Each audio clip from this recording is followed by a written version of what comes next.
Hey folks, just wanted to take a second here at the top to tell you that while we're still in the midst of the actors' strike, this interview with Elizabeth Dennehy was actually recorded back on June 18th, 2023. So, that being said, enjoy the episode. Incoming transmission. The Klingonese word of the day is La. These are the voyages of the starship Enterprise.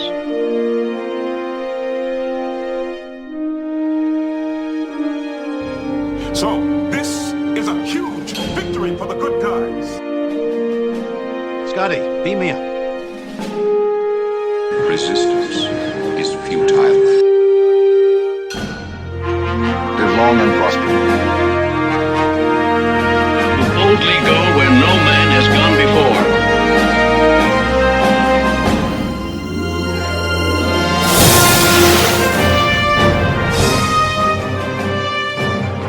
Greetings and welcome to the Computer Resume podcast, the show covering the entire Star Trek franchise in chronological order and occasionally interviewing franchise alum for fans new and old. I'm your host, writer-comedian Mr. Todd A. Davis. You've seen her as an officer, doctor, reporter, teacher, attorney, archivist. You know her as the lieutenant commander who dared go toe-to-toe with leg hiker Riker. You'll remember her as Fleet Admiral Elizabeth Shelby from the Picard series finale. She's an actor, Shakespeare geek, traveler, singer, teacher, supporter of young artists, and an absolute knockout. It's Elizabeth Dennehy. Yay! Elizabeth Dennehy. Hi. Hi. How are you? I'm very well. First of all, thank you so much for carving out the time on the weekend to sit down with me for a few minutes and go over your career. Right off the bat, how's your summer going? Great. I'm in Utah right now, shooting a movie, and today is sort of a day off, and I'll be working tomorrow morning. I have to be picked up at 6 a.m. Wow. Yeah. So just cranking it out. That's awesome. Can you, I want to get too far ahead, but can you give us any sort of insights as to like the genre or time period of what you're working on? I don't want to get too deep into it in case you got an NDA or anything. I'm in a Western directed, written by and starring Kevin Costner called Horizon. And it's a four-part feature film. I think it's 4 parts, features that are going to be released, serialized, and I have no idea when they're going to be released. So I was here in September doing movie 1, and then now I'm doing movie 2.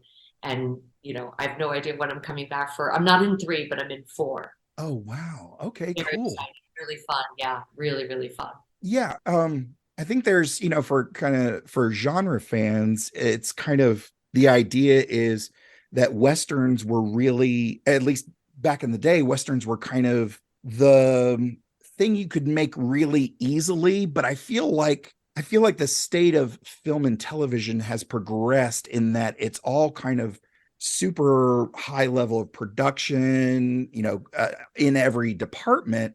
And it's funny, I was actually going through IMDb earlier, but just before we started to record, and I was looking at all the things that are coming out, and it was so many sequels and adaptations and things like that. Do you have any thoughts about like the state of the entertainment industry? I'll say Hollywood, television and film production from today as opposed to when you got started? Oh, wow. Well, when I got started, there were 4 TV channels. Sounds familiar. Yeah. There was VHS. You had VHS tapes, and that was about it. There was no cable. I was on I did a bunch of commercials, and then my first job that got me into the Screen Actors Guild. Well, actually, that I got in for commercials to SAG, but soap operas, and soap operas were huge back in the 70s and the 80s. And I think that they have kind of fallen out of style, but there's so much competition for your time. There's thousands of channels and thousands of TV shows and series. And I think that there's a big difference between a story that needs to be told and it's so in depth that it needs multiple episodes. For instance, speaking of Westerns, Lonesome Dove. Amazing masterpiece book. Of course. They made could not have captured everything in a feature film, which is about 2 hours, maybe 3 hours. So they made a brilliant TV series that was, I believe, 16 episodes, incredible cast, incredible writing, just wonderful. So there's a big difference between that, where you have to really take the time to tell the story properly, roots. And then a lot of times what we're seeing are people who are just trying to make money. Let's flog the horse to death. Right. I don't really watch those kinds of things, so I can't give you an example. But I'm not really a sci-fi fan. But you can tell when these spin-offs and multiple multiverse stories keep being told, and people say, "Oh, that was really, really lame." Usually, when you hear that, it's because they're just trying to flog the horse and try to make as much money as they can before they've exhausted the story. Yeah, I think it's interesting talking about like serialized narratives versus the procedural, the kind of Law and Order, a lot of the hospital-based shows and stuff like that. And especially on Computer Resume podcast, in looking at Star Trek, we saw the difference in television production. The show that everyone cites was ABC's Lost as the resurgence of the primetime serialized drama.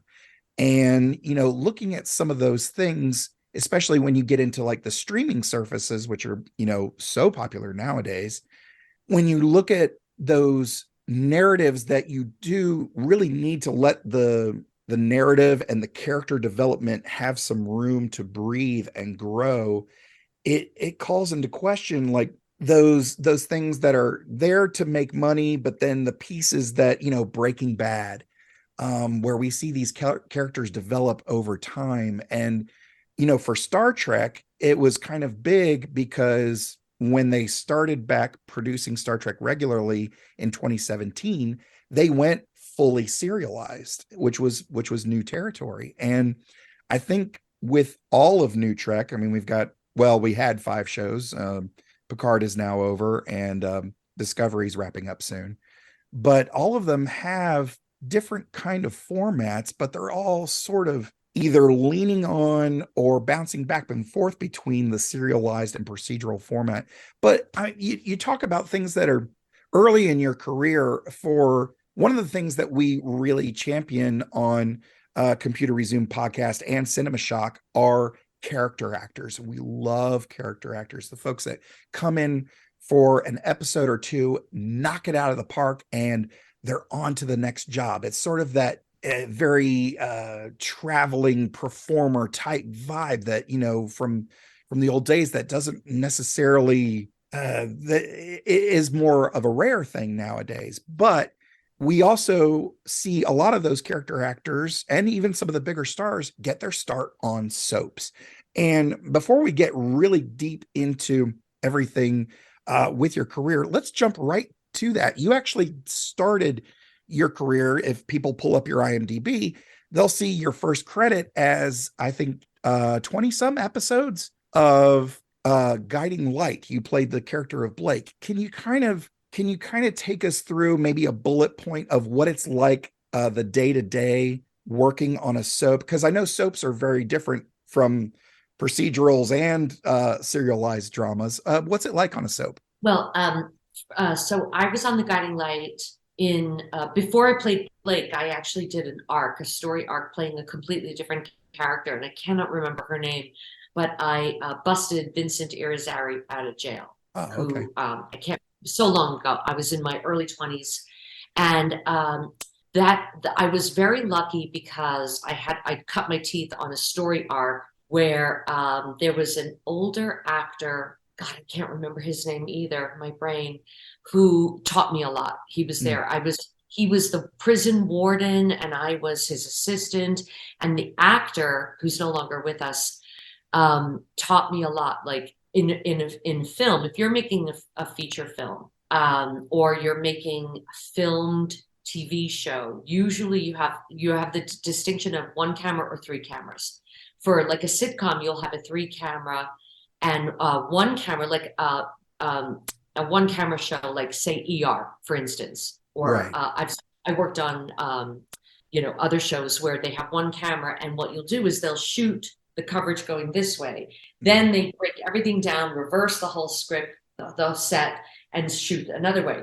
The soap I was on was at least three cameras, maybe even more, and it was like a theater stage. The set didn't turn around. They didn't turn the lights around and all this, which would take forever. Soap operas produce an hour of content a day. The guiding light was on every single day. Now, when you think about a feature film, like a film that has high aspirations for awards and stuff like that, like Horizon, the movie I'm shooting right now, they'll spend months. First of all, don't even get started on the writing. They've been writing this for decades, this Right. four-picture story. So on a soap opera, if you're producing an hour a day, you can see the difference. So they have what's happening is, instead of capturing everything with one camera, turning it around, master shot is a two shot, a single, and then editing it later. Soap operas are being edited as they go. So you have three cameras, and the camera that has the light on, that's what the audience is going to see. And then that light goes off, and then this light goes on, and that's what the audience is going to see. It's edited as it's shot. So not only are they writing super quickly, you're filming at the same time you're editing. And the director's up in the booth saying, okay, camera 3, now camera 2. Now we have a little bit of rehearsal, so you know which camera is going to be on you, so you know when you're on, and but you have very little control over what is actually going to be captured and shown, and that I found that very frustrating. So unlike a play where everybody can see your whole body and they can see two people coming closer and closer and closer together, soap operas are usually close up, close up, close up, close up, close up. You can't tell if the person's even in the same room. So it's sort of like theater, because you're on a stage where the set doesn't move and change position, but it's not really theater because it's face, face, face, face. Actually kind of like Zoom, like you and I are both side by side like this. And if the soap operas had our faces side by side, it would be kind of similar. Oh, that's fun. So if in Zoom, it switched back and forth between, if we were in speaker view, for instance, that's kind of like what the soaps are like. So I would get a script. I think I would get a script for the week, and I would go through the script on Monday, see where my scenes are. Your character has a number on the call sheet, Alan Spaulding would be number 1. And you would have a number on the call sheet, and you'd go through the script and highlight and throw away everybody else's pages and then start memorizing. And then we would rehearse in the morning and then shoot during the day. And on Guiding Light, there was a hierarchy to the shooting order. This is probably really, really boring, but it would be the stars like Alan Spaulding, the people who've been on the show for a really long time, the ones making the big bucks. They would shoot all their scenes first so that they could leave. The other hierarchy is if they had a big set, like say a diner set where a lot of scenes are, and you've seen on soap operas, like, so everybody drops into the diner that day because they have the setup. So all the scenes will happen, and they'll shoot all the scenes on that set, which will take care of a lot of people. I was on it for a year. And speaking of Trek, Michelle Forbes and I were dressing room mates. We were really good friends on that's awesome. on the Guiding. Yeah, she and I shared a dressing room. So then for me, who was kind of like an underling, I mean, I was a late hire. I wasn't a star. I was just starting out in the business. I would be there all day. I would rehearse my scenes because Grant Alexander, who was Philip Spaulding, he was high up the food chain. So his scenes would be done first. So all of this is a long explanation for me to lead up to tell you a funny story when I got on Star Trek. So I would get to the show at like 6 o'clock in the morning. We would rehearse all the scenes. Then I would sit in hair and makeup and then wait all day long while all those stars. Sometimes I would go to the gym. I would have time to go to the gym and come back because the stars would be shooting their scenes, or there'd be a massive funeral home scene or a massive, scene in a castle, whatever. And I would be there all day long. So when I got to start Star Trek Next Generation, playing Lieutenant Commander Shelby, and I auditioned for the show and I got hired, I showed up on the set with my lines sort of kind of learned, but I knew that I was going to have all day to learn my lines. Ha ha, joke on me. I did not know that in TV, in professional TV world, prime time, you go in, you have a call sheet. This scene is first. We rehearse the scene while they're lighting the stage and rehearsing where the camera moves. You're getting hair and makeup, and now you're going right back in to shoot that scene. So my very first scene was a scene, I think it's called The Ready Room, where I had the line that I could not say because I didn't learn my lines well enough. And it was, projections suggest that a Borg ship like this one could continue to function effectively, even if 78% of it were rendered inoperable. I will take it with me to the grave now because I could not get it out of my face then. I had no idea that it was going to be working that fast. I don't know why I wasn't fired.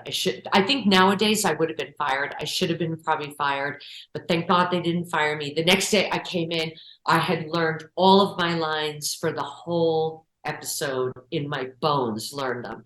I was so horrified by how bad I was the first day. Wow. I mean, but they don't teach you this stuff in school. My son was a theater major at DePaul, and he graduated about 4 years ago. And I said to him, whatever you learn, make sure they teach you how to read a call sheet, how to understand what's going to happen to you when you show up on a set.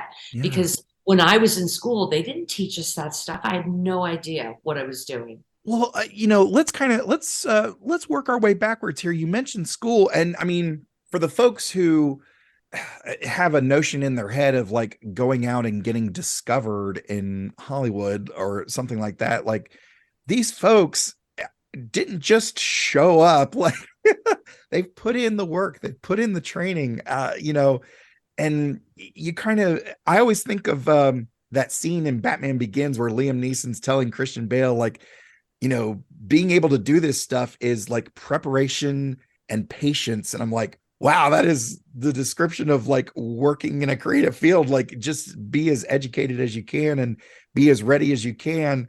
And there's still an element of luck, but you actually studied at the London Academy of Music and Dramatic Art. Is that correct? Well, I was a theater major at Hofstra University first. Oh, okay. Okay. My uncle, my father's brother, Ed, was a theater major at Hofstra. And now children, cast your mind back in time to a time where there was no computer, no internet. When you were applying to college, I don't even know how we found out about what schools were good. I can't even remember how we did that. I think it was just word of mouth. Or magazines would publish, I guess there would have been like Backstage or theater magazines where they would publish ads. Everybody knew that Juilliard was the best and the hardest to get into. But I auditioned for, I auditioned for Purchase. And my uncle, because my uncle had been a theater major at Hofstra and my mom went to Hofstra on Long Island, which is where I grew up, I auditioned for, I don't think Hofstra had an audition. I auditioned for Purchase and I applied to Hofstra and I got in there. So I was the theater major for 4 years at Hofstra. And then after 4 years, I was really, really immature, very not ready for the world. And I was a huge Anglophile. And somehow I honestly can't remember. I learned about the London Academy. Everybody knew about Lambda. Everybody knew about RADA. I don't know. It's so hard to imagine how we knew about this stuff without the internet, but we knew. And so I guess what you did was you wrote a snail mail letter to the London Academy of Music and Dramatic Arts and said, please send me your literature. And you got a big envelope with the brochure and you would fill it out and then send it to them. And then they would call you or send you. I mean, isn't it unbelievable to think of how slow process that were?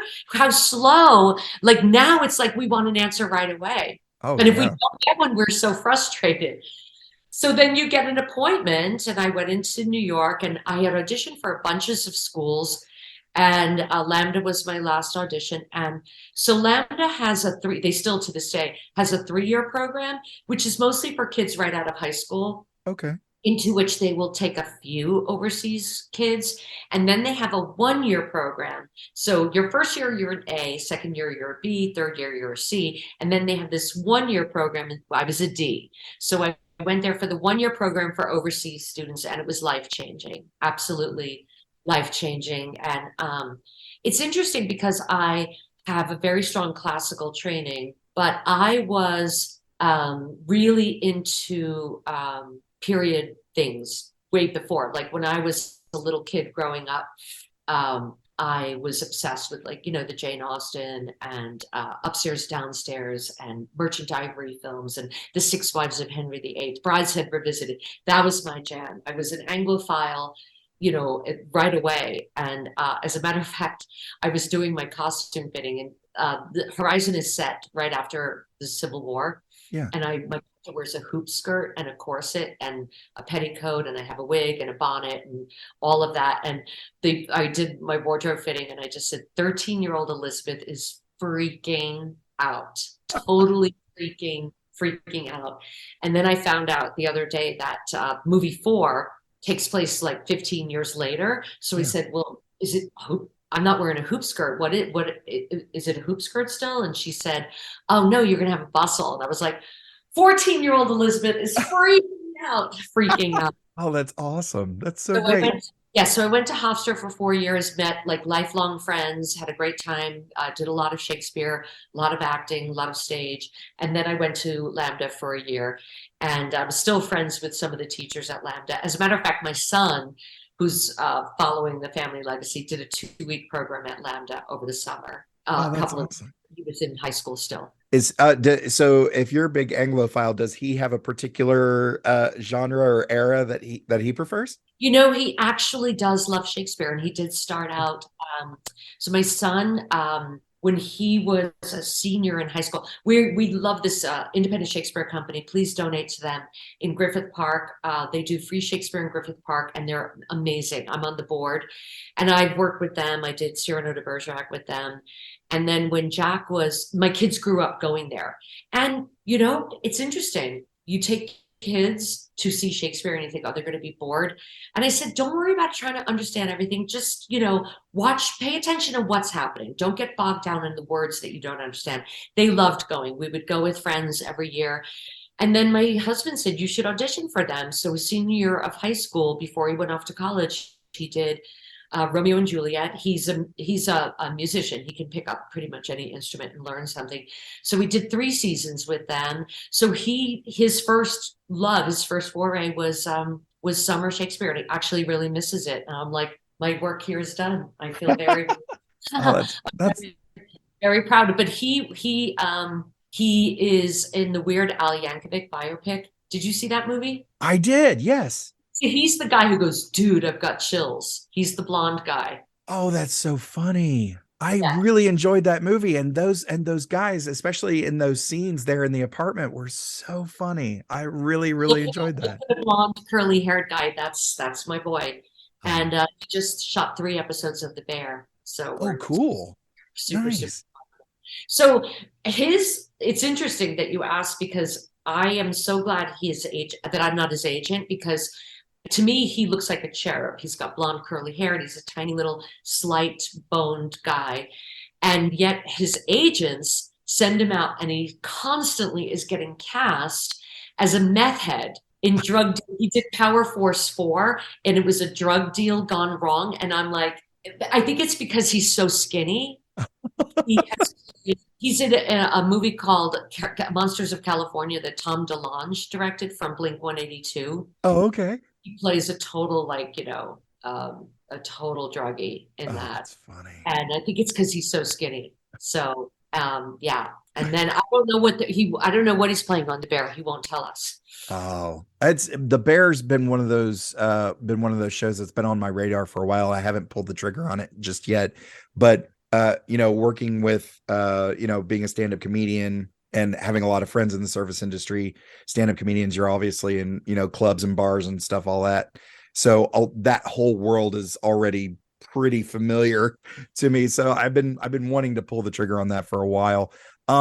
So going back, and you mentioned your family and the family business, I think there's like a notion of kind of going along in with the tradition of the family business, but then there's also an idea of like, oh, I'm going to break away and do my own thing. Like, because your family is so in this industry. What was that ever a question for you of like, I'm going to do this acting thing, or no, I'm going to do my own thing? And like, when did that decision get made, like in your own heart, mind, soul? Like, how did that happen for you?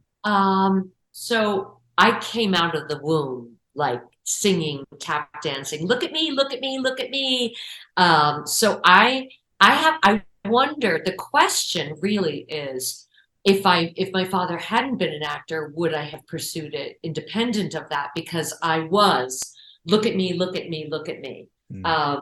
So which came first, I have no idea. But we grew up, my first of all, my parents were really, really young when they had back in the 50s, like before the pill and stuff like that. My mother was 19 when she gave birth to me Oh, at wow. Camp Lejeune. My father was in the Marines, and she was one of the old moms. She was an older mom there. Oh, And wow. they had three kids, and they were like, I think my dad was like 26 and had three kids.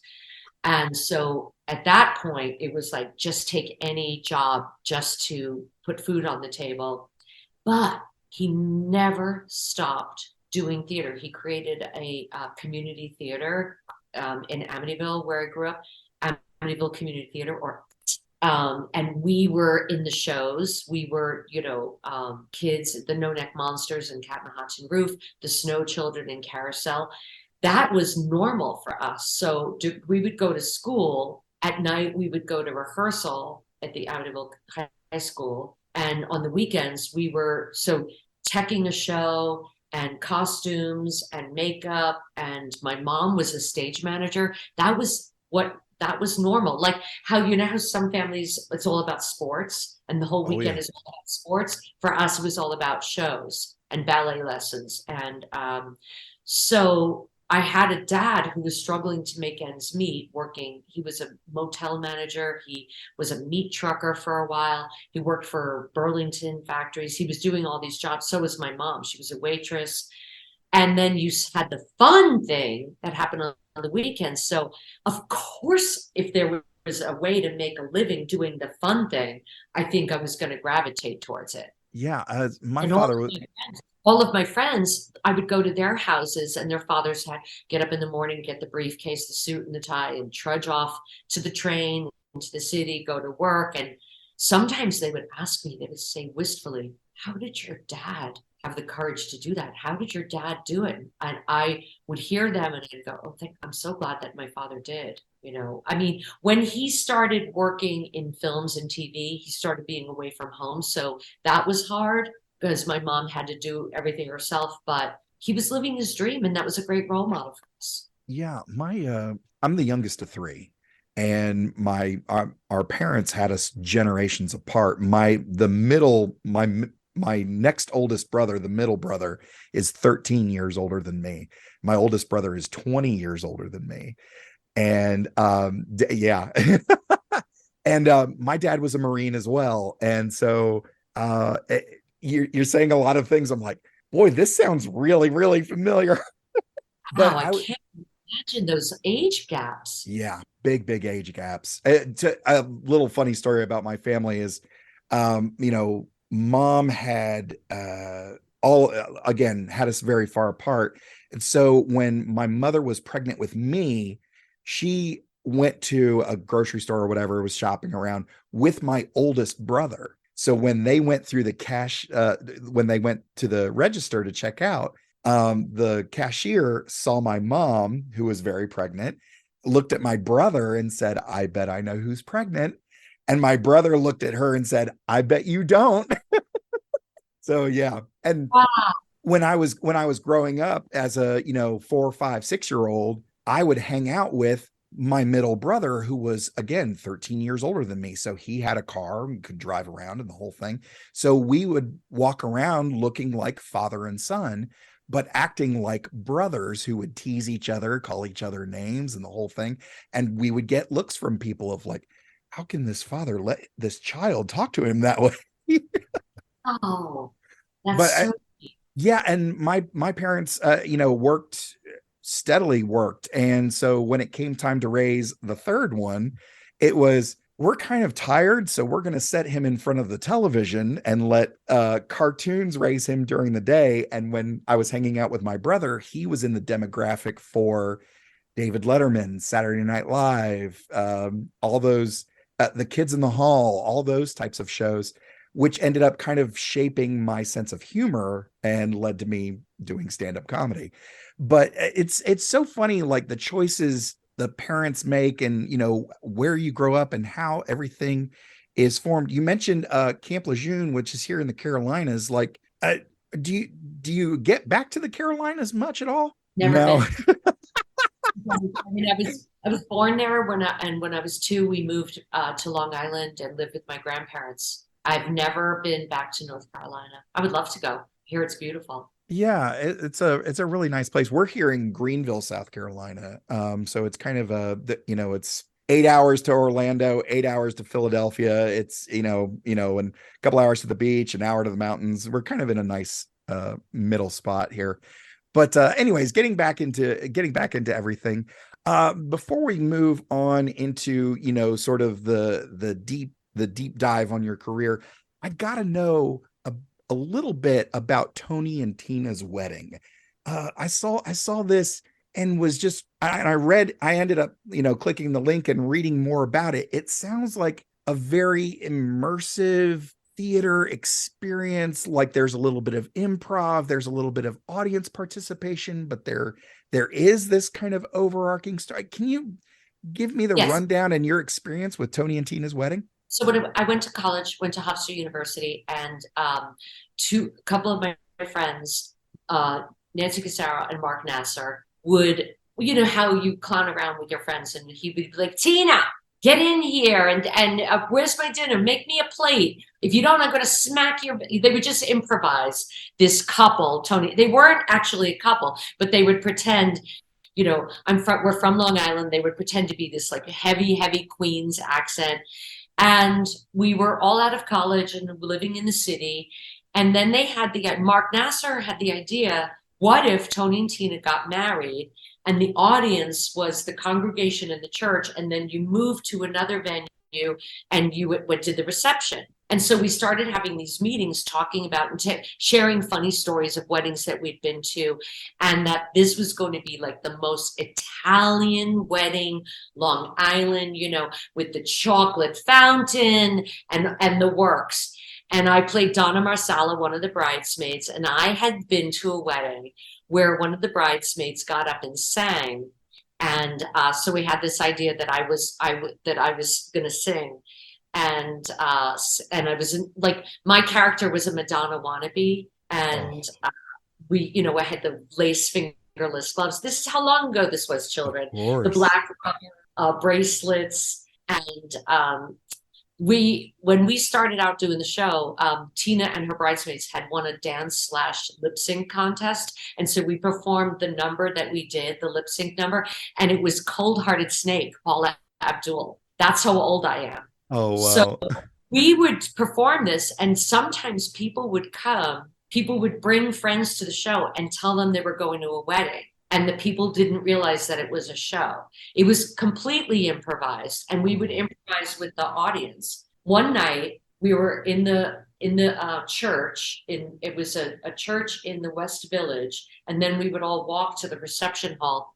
And when we were in the receiving line on the church steps, I looked down the aisle, and my gynecologist is coming. My gynecologist is at the show.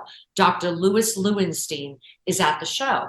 And Connie, the bridesmaid, the maid of honor, she was not pregnant in real life, but she played like she was hugely pregnant. And I had to quickly decide if he was going to be himself, but I had to quickly decide how I was going to know him. And so in a split second, I was like, Dr. Lewenstein, I didn't know you knew Tina. Oh my God. And I introduced him to my boyfriend, Wally Fabrizio, who greets Dominic Fabrizio, and he greets him and he goes, so you and I are the only ones who know what's going on down there, right? Oh And then I introduced him to Connie, the bridesmaid. I was like, if your water breaks, you got it covered. Dr. Lewenstein will take care of you. And he was screaming with laughter. We just said, okay, he's my gyno, and go with it. That's so funny. So it was all improvised. We would do that for 3 hours every single night, dancing. We were the bridesmaids, so I danced every single night. Then I would go home and learn my lines for the soap opera and get up at 5 o'clock in the morning and be on the guiding light. I don't know how it. Oh yeah. Oh my God, that schedule. But I mean, that sounds like such a fun. I think there's very few things like that nowadays. I know we were talking a little bit before we started to record about my first trip to New York. I got to see Khan the musical, which is a Star Trek musical of the movie Wrath of Khan, but it's told from the perspective of Data on the Enterprise D in the holodeck. So the way that they play it is that the audience it's a hologram audience. So Data is talking to a bunch of holograms, and there's a little bit of audience participation, but not nearly to the degree of Tony and Tina's wedding. That's so funny. We were dancing with the people. You were online for the bathroom with them. We improvised the whole thing. And what was great about it was I didn't feel the pressure to be funny. It wasn't like you need to be a laugh a minute. I would go up to people and I'd go, okay, who's sexier, Madonna or Marilyn Monroe? And we would just debate about that. Because it was being real. The goal was not to be funny. And the structure of it was it was all improvised, but it had a shape. If you think about a 3-ring circus, the center ring gets all the focus. Yeah. And so we would run around directing the audience's focus. So like when Tina's ex-boyfriend showed up at the wedding reception drunk, it was like, oh my God, Michael's here. Did you see him drink? Was he drinking? And we would run up to audience members, feeding them the story and throwing the focus to what's taking the center ring right now, what's on center stage. And then you would talk about, oh yeah, Michael, he's a mess. He's just so heartbroken, in love with her, and engage the audience in that way in the family drama of what was going on. That's so funny, because it's kind of like if two people were on opposite sides of the room, they would get the same story, but kind of from different perspectives and different emphasis on different angles. That's so awesome. Oh, and if you were talking to Tina's mom, Mrs. Mrs. Vitale, if you were talking to Mrs. Vitale, who disapproved of Tony's father, so the bride's mother disapproved of the groom's father, Tony Nunzio, whose wife was dead, but brought his girlfriend, who was a stripper. And then, so the stripper, the people who were talking to the stripper probably love her. But if you were on team Mrs. Vitale, you'd disapprove of her too. And you would have this whole perspective. And of course she stripped during the reception, got up on a table and stripped act. It was a wild free for all and really fun. That's so awesome. Let me ask you this before we get too much further, because not long after your time on the soap was when you did Next Generation, the legendary 2-parter Best of Both Worlds. Did you, I mean, not being a science fiction fan, but being a working actor, did you have any sort of perspective on Star Trek before getting the job? No. So, as I said, since I was the one who was into Upstairs, Downstairs, The Six Wives of Henry VIII, and I really mean no disparagement, because now I realize that sci-fi is really cool. But I went to an all-girl Catholic school, and you know who the fans were who were into Star Trek? They were not the cool kids. Yeah, no, that tracks. They were the scientists and the mathematicians, and they were the straight A students, and they were the geniuses who were presidents and ran everything. But it wasn't where the cool kids hung. And not that the kids who were into Brides have visited Upstairs, Downstairs were, but I was all Partridge Family and Love American Style and Brady Bunch.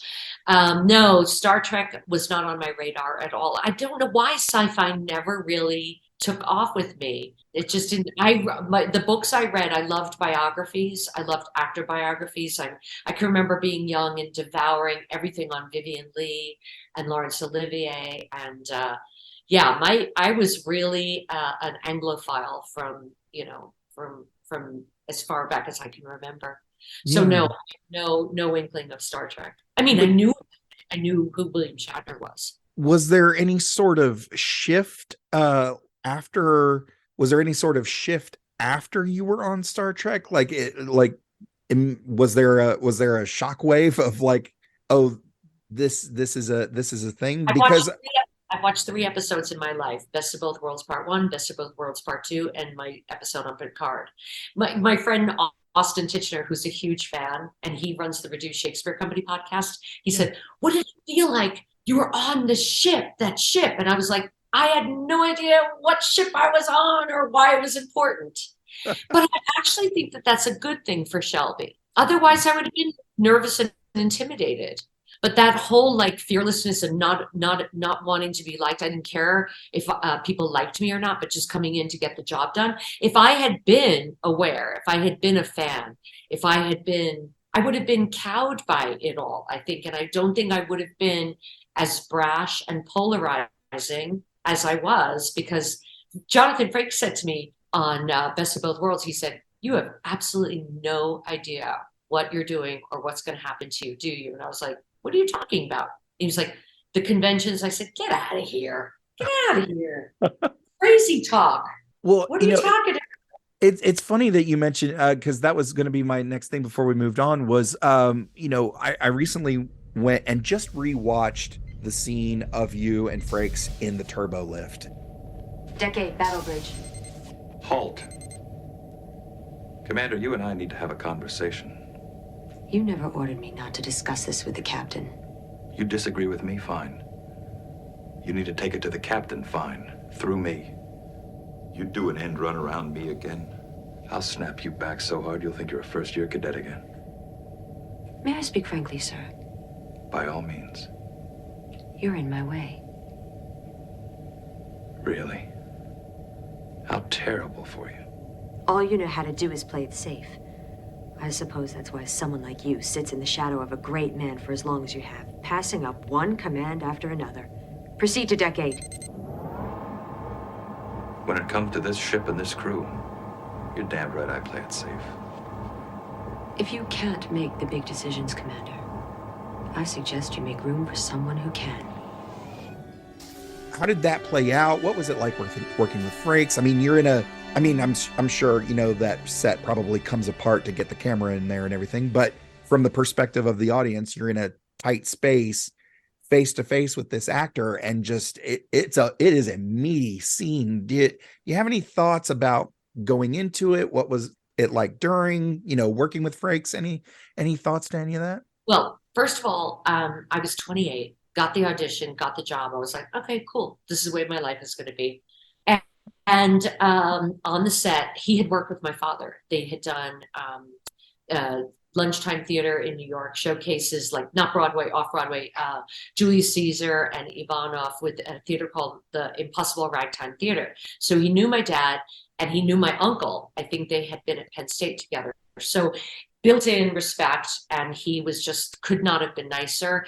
He could tell that I was really green, and I was so young at 28, and it's so weird that my son is like 26, and I just see so many echoes. But he said my trailer is your trailer, because of course he had a huge trailer, and whatever you need, whatever you want. He really was incredibly kind and helpful. They all were, everybody was. But one thing that I don't think people realize is that when we were shooting part one, we did not know what was going to happen in part two. We never saw the script for part two. Right. So we didn't know if I was a Borg in disguise and infiltrating and going to bring down the whole thing.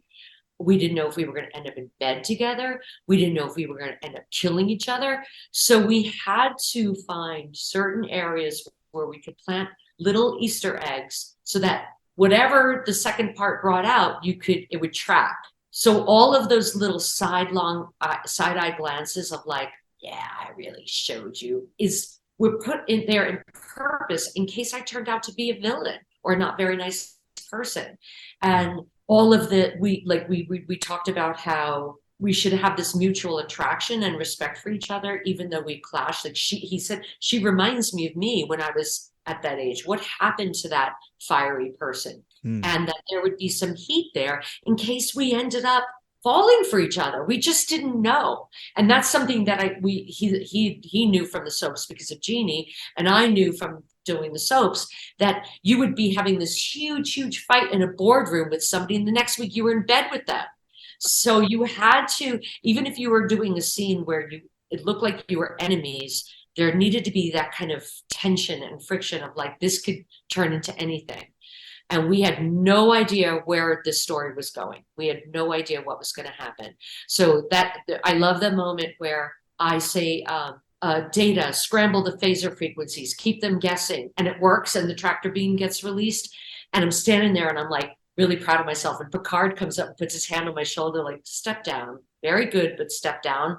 I love that moment because it shows that anything was possible. Any of those options could have been possible in that moment. It's so interesting of, trying, because I guess in a, from the fans' perspective, it seems like everything is so meticulously planned out, but it's interesting to hear that it was structured to have versatility based on what was coming next. And that's really fascinating. I absolutely love that. And thank you again for your performance. It was, legendary performance in that.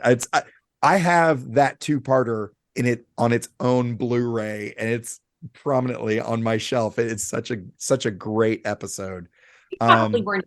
Did you watch it in real time when it aired? No, unfortunately, no. I caught it in syndication. You weren't even born yet, right? I was born in 83, so that was I was around. Yeah, I was around, but I think So remember, back then, I think there was VHS at that time, but nobody knew how to work it. Yeah. And that summer, everywhere I went, people were like, I hate you. I hate you. It was horrible. And I went to go to the conventions. People were like, oh, I hated you. You were such a bitch to Riker. It was not pleasant. I don't know if you saw the Ready Room interview with Will. It's changed in 30 years. Conventions, when I started, were for a very specific kind of person. Yeah. A very outlier, fanatical kind of person. Yep. Comic-Con in San Diego, I think, made conventions cool. So now you go to conventions and you see young people, hot people, cool people who are into cosplay. But back then in the early 90s, it was a kind of a fringe thing. I say this with absolute respect. If it rocks your world, go for it. But Galaxy Quest, like what they captured in Galaxy Quest, absolutely. It's changed a lot since then. Now when I go to conventions and you see families with young children and they're all so into it and it feels hip and cool and trendy and fun and not sort of fringe. Now I hear, I loved you. You were such a great role model. And that makes me so happy that things have changed in 30 years. So that, a woman isn't going to get ahead by making men feel like it's their idea, that she could be brash and outspoken. And, I think of Shelby as one of those kids in school who always put the hand up, oh, pick me, straight A student who always knows the answer. It's annoying. It's annoying, but are you really going to clamp down on this zealous enthusiasm for learning and curiosity and how things work and problem solving? So I get how that can be annoying because those people can be, but she was right and she saved the day. So yeah, she is such a fascinating character. I think the one thing I didn't like was that we didn't get more of you. That we didn't get to see you again. Well, we didn't get to see you again until she appears in Lower Decks, and then of course, you make quite a return in Picard. We'll get there eventually. I do have a couple of. Yeah, right. I have a couple of, it's interesting to talk about the conventions. When I want to say it was maybe mid 90s or maybe late 90s when I wanted to go to a convention here on the East Coast, Heroes Con out of Charlotte. They've been running for 30 plus years. But my father, again, Vietnam veteran, Marine, I couldn't drive. So he drove me and he was going to go in with me. And I was like, okay, Dad, just so you know, this is the type of people you're going to see. And I proceeded to give him kind of the rundown of like at that time, the stereotypical fan that was walking the floors of this convention. And he looked at me like I had 3 heads. And as soon as I finished my description, he was kind of course, disbelieving what I was saying. But as soon as my description finished leaving my lips, 3 of what I just described walked right in front of us. And he was like, Did you do that with your mind? Fast forward years later, I don't think my wife and I were married just yet, but same convention. I said, "Hey, I'm going to this convention. Do you want to go?" She had never been.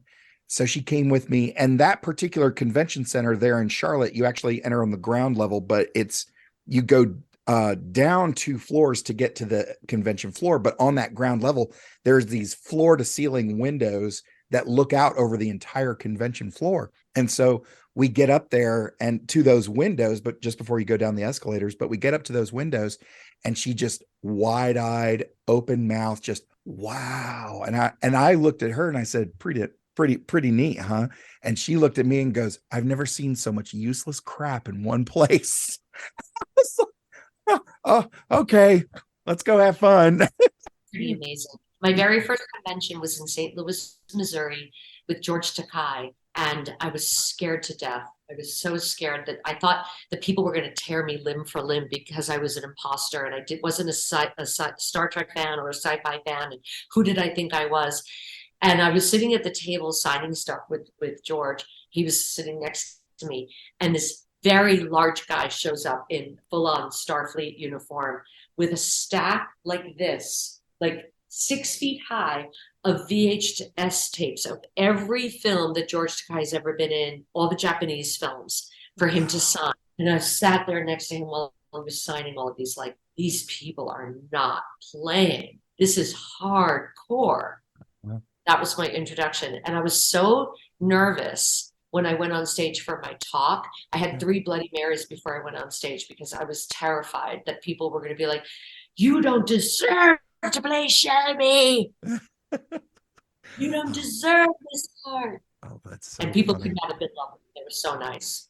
Yeah, it's been my experience that the fans are obviously, as you mentioned, very hardcore, but at the same time, because there was such a stigma around certain veins of fandom that for the longest time it was still very much a open and welcoming place. And I think that is the one thing that has kind of carried over of, "Hey, you're a fan? Come on, let's go." It seems to be a very open and very welcoming type of environment.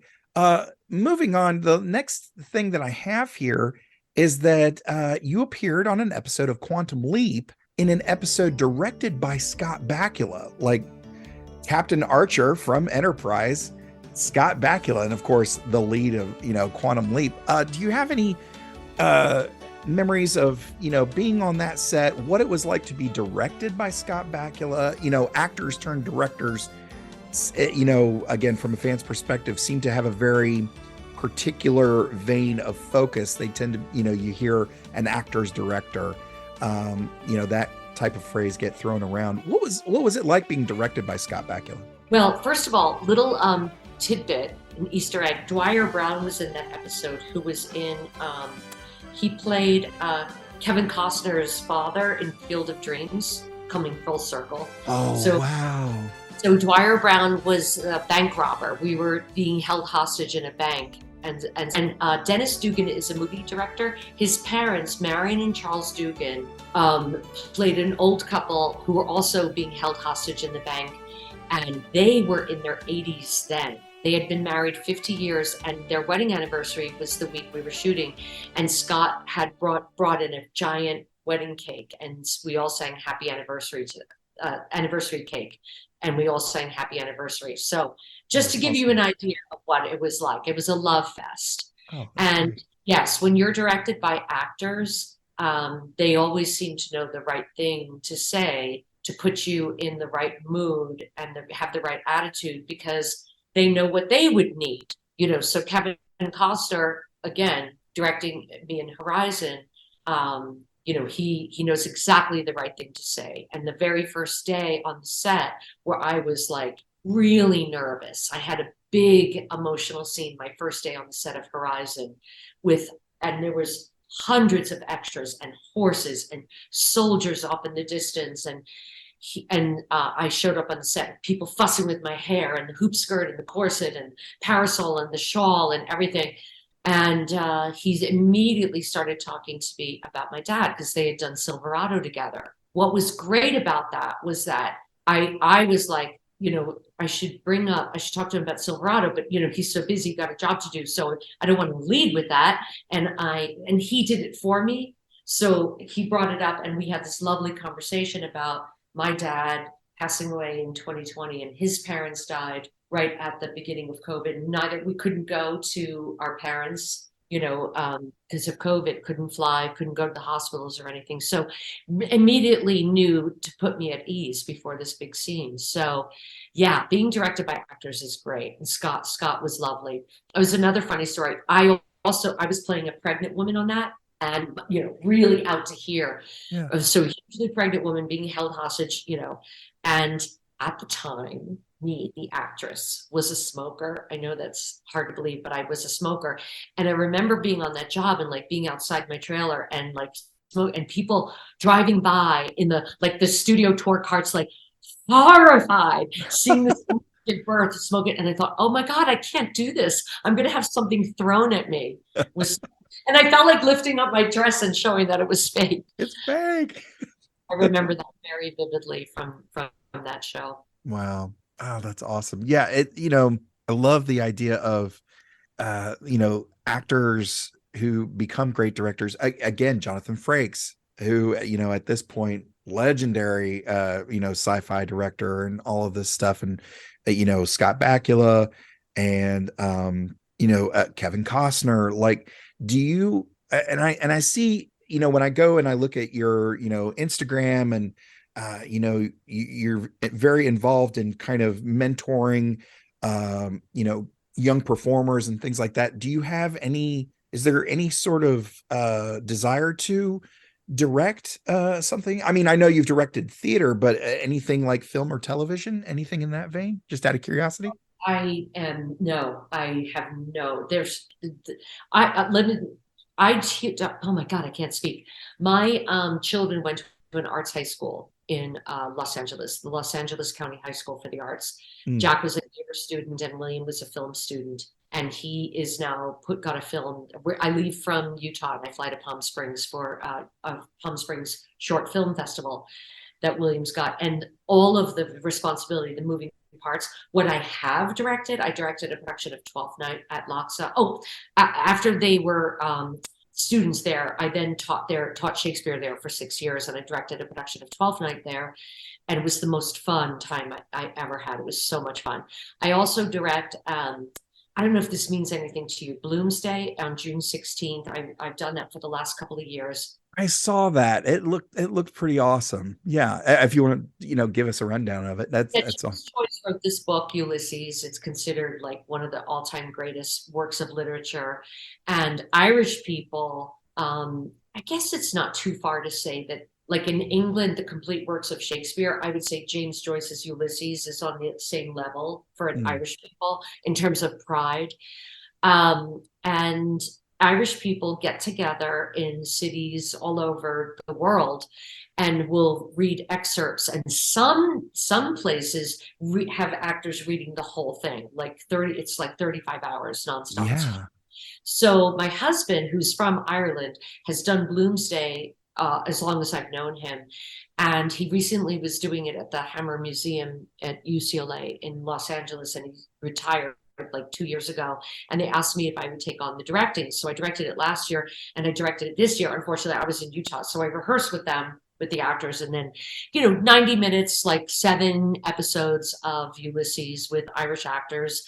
It's kind of great because reading it is such hard work, really hard work. So to hear actors bring it to life in front of you, it's an easier way to be exposed to Ulysses. So what I'm saying is the little bit that I have done teaches me that I absolutely would never want to be responsible for the money involved, the lighting, the sound, the technology, the locations, the danger. When I hear about these accidents and these horrible things that happen on a set, can you imagine being responsible for that? No interest whatsoever. Wow. Yeah. It's, Bad enough My son did a movie, a zombie movie when he was in high school, where he had all these prop guns, and we were shooting in a parking garage, and I was terrified.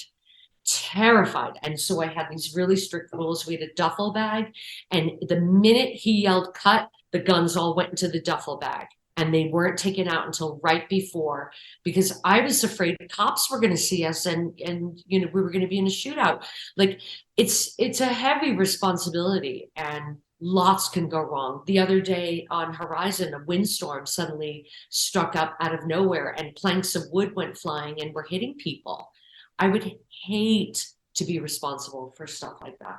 It is such a big responsibility. I feel like a casual fan might feel that, oh, well, the actors do their thing, director of cinematography does their thing. The director just sits back. No.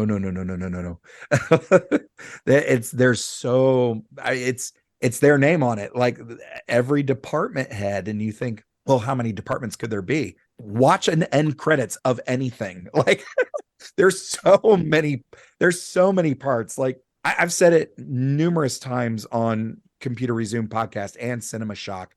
The fact that anything gets greenlit is just shy of a miracle.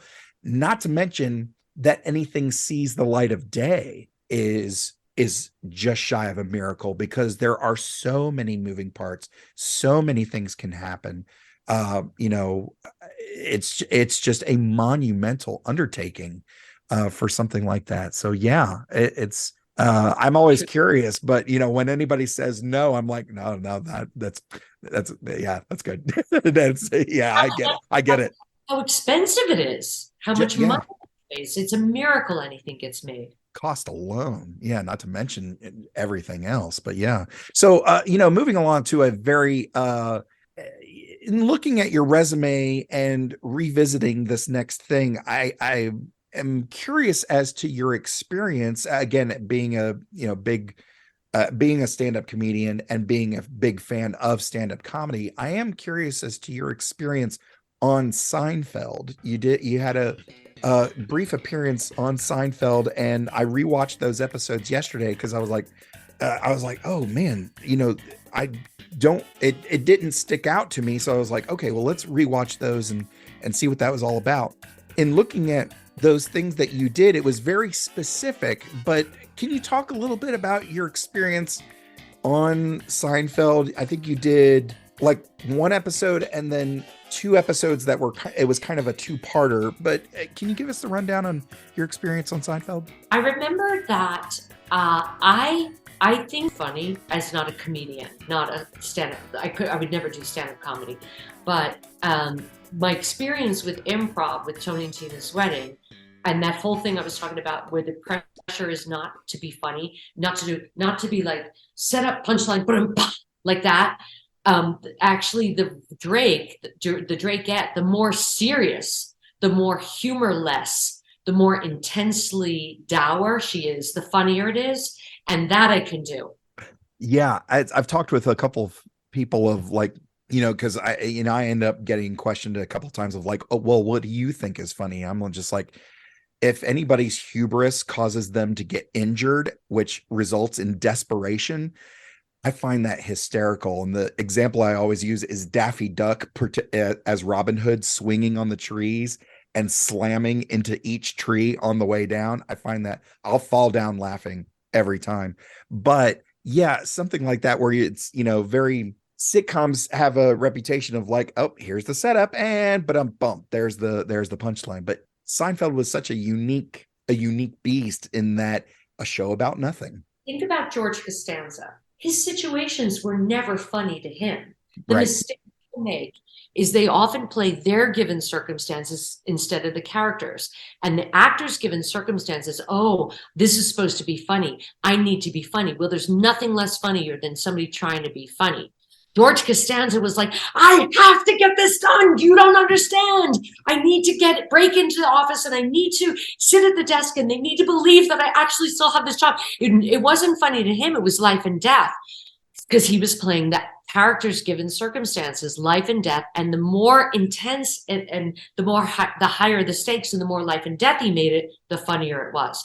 But if he had been trying to be funny, Yeah. It would have been terrible. Yeah. I spoke with a professor of theater at Furman University, my niece, who has been on the show, and we discussed the life and work of Susan Oliver, who was in the pilot episode of Star Trek and known for really kind of breaking barriers and with women getting into directing, specifically television.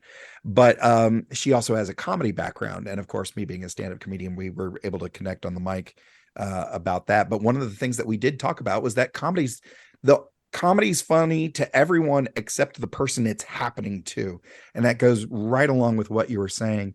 And I'm a big fan of the straighter you play it, the funnier it is. The Drakette, it has such a specific thing that is happening between her and her partner there that it's such a almost downplayed, but that just sells it more that they're going through this thing while Jerry and Elaine are, hey, that's a great television. Like which just raises the level of everything.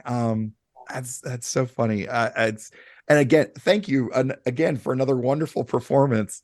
Moving right along, I see that you were actually had a role there on Clear and Present Danger, like one of the early Tom Clancy adaptations.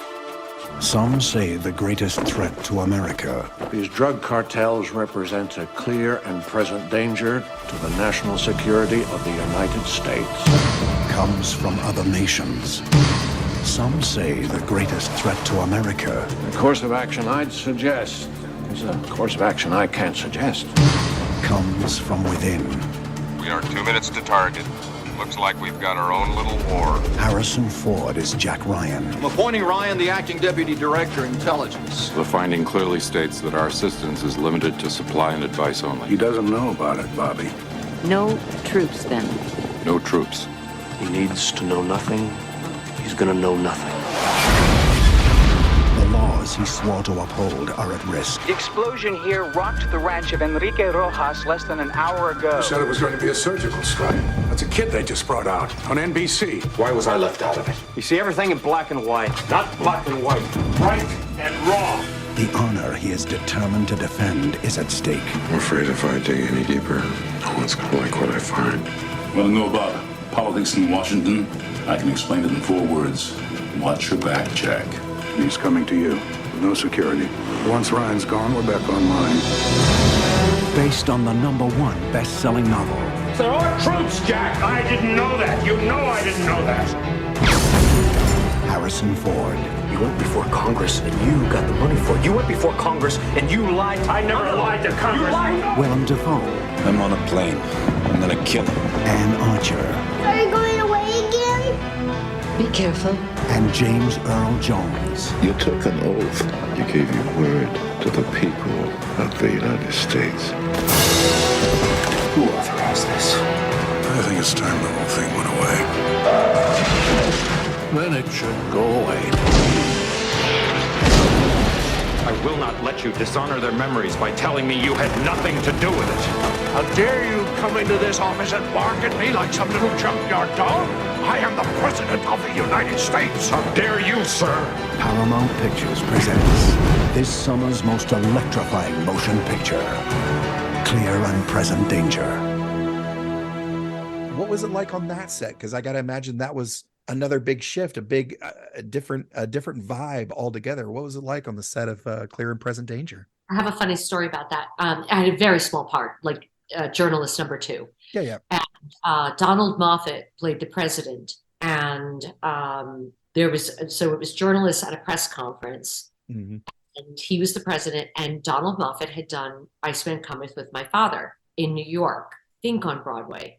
My father played Hickey, and Donald Moffat played Larry Slade. And so whenever I have an in like that, I would summon the courage. And so I went up to him at lunch and I said, "Hi, I'm Elizabeth Dennehy, Brian Dennehy's daughter." And he was like, "Oh, come sit down with me." And it could not have been lovelier, really, really nice.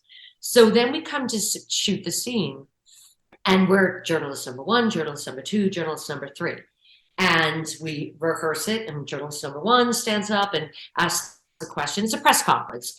And then he would be like, I think he actually called me by name, said Elizabeth. So I stand up and I ask the question. I have no idea what the question was, but it was something like, when was the first time you heard about blah, blah, blah in the case of blah, blah, blah, blah? And he went like this. He held his hand up to his ear like he couldn't hear me. And I didn't know what, and I thought, so I repeated it, sort of like he was doing a piss take of Ronald Reagan, who they say was hard of hearing, or maybe he was just trying to buy more time to think of the answer. So he held his hand up and so I repeated the question, and he did that every single time we shot the scene. And on a break, he came up to me and he said, trying to boost up your part a little bit. Yeah. Is that the sweetest thing? Oh, it's so nice. I had the good fortune. There was a film shooting here locally, and my wife was just like, hey, why don't you take the day, go see if you can, get on the set. And I end up being a background on this, small independent film here locally. But one of the guys lower on the call sheet was a guy I'd worked with, and was like, oh, hey man, good to see you. And we kind of reconnected. He was like, hey, come have lunch with me and Eric. I was like, Eric? And he goes, and it's Eric Roberts, who's like one of the leads. And we sit there and we talk, and it was just kind of like, I had this part where it's in a boxing gym, and I have a martial arts background. So I'm sitting there just kind of going to town on this thing. Eric comes up to me, he goes, hey, I'm going to walk by you. I'm going to sort of pat you on the shoulder. Make sure you turn your head, get your face on camera. And it was just like, oh, thank you so much. I really appreciate that, because the camera was behind me. But yeah, actors have been there. They've been there. They know what it's like. Yeah, those little things, to, hey, boost the part, repeat the line, or, hey, make sure you turn your face to look at the, get your face on camera. Those things just mean the world. Have you ever, do you have any other instances where, you got to do that, or that was, or see that done, or who else, any other instances like that jump out at you? I had an experience. It's a movie I have not seen because I don't like gory horror movies. Red Dragon. Dear Doctor, I have admired you for years. I wanted to tell you I'm delighted that you've taken an interest in me. I don't believe you'll tell them who I am. Besides, the important thing is what I am becoming. I have some things I'd love to show you. Until then, I remain your most avid fan.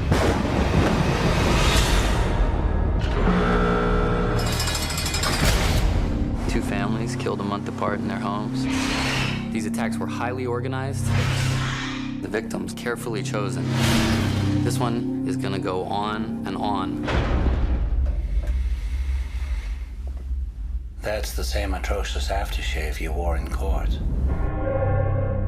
I need your advice, Dr. Lecter. If you recall well, our last collaboration ended rather messily. How is young Josh and the lovely Molly?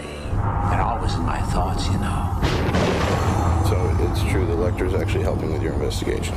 We may have a little over 3 weeks before this freak does it again. I might not have time. I do. I have oodles. You want to know how he's choosing them, don't you? This is a very shy boy, well. I know what it's like to have people always thinking that you're different. He is refining his methods. He is evolving. What am I doing here? No one will ever be safe around you, Will. A note hidden in Lecter's cell. The killer wants Lecter to answer him through the personal columns.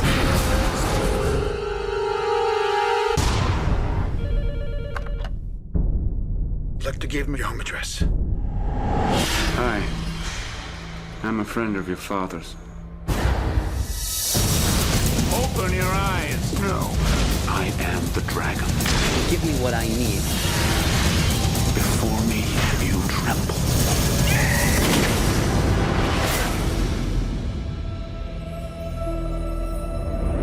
I'll call you if I think of anything else. Would you perhaps like to leave me a home number? So first of all, Harvey Keitel, I mentioned my dad, and he's such a Marine, like with capital letters, like Semper Fi all the way. Like, that's all he wanted to talk about. He didn't want to talk about where they had worked together or what they'd done or anything like that.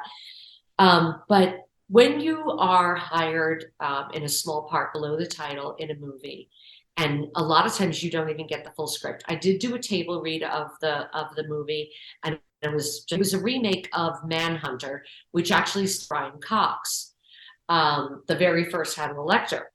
And so I was cast as a forensics pathologist, part of the team that's investigating this slew of murders. And you get the script and you're like, okay, I have this many lines, show up, know my lines, don't bump into the furniture, get in, get out as fast as possible. You don't want time is money, you don't want that, and you don't want to stumble on your lines. Learned that the hard way from Star Trek, just get in and out. But Edward Norton did something extraordinary, knowing, because he's an actor, that this was the mentality I was coming in with. He said to me, I know that you think you want to look on the microscope with the tweezers, and it was like a piece of tissue and finding a fiber on the tissue. He said, but this is the thing. When you find this thing, we've got him. The whole movie has been building up to this moment. We are trying to build a case. We believe this is the guy. You find this thing, you put it in an envelope. So the slower, the more meticulous, the harder your job is, the more the audience will be sitting on the edge of their seat. We're going out of our mind. Please let this be it. Please let this be it. The suspense is mounting and mounting and mounting. You've got it. Now you've got to pick it up. Now you've got to put it in the bag. It can't drop. Nobody sneeze. Nobody breathe. You put it in. You give it to us, and we run. This is from an actor in the movie, not the director, I might add, because he knew that I was like trying to get in and out. I also had another wonderful experience with this with Michael Douglas in The Game. Yes.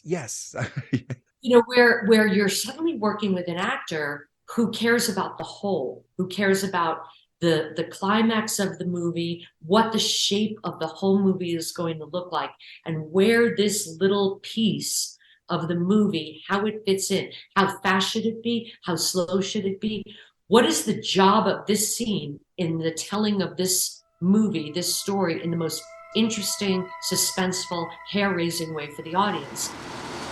What do you get for the man who has everything?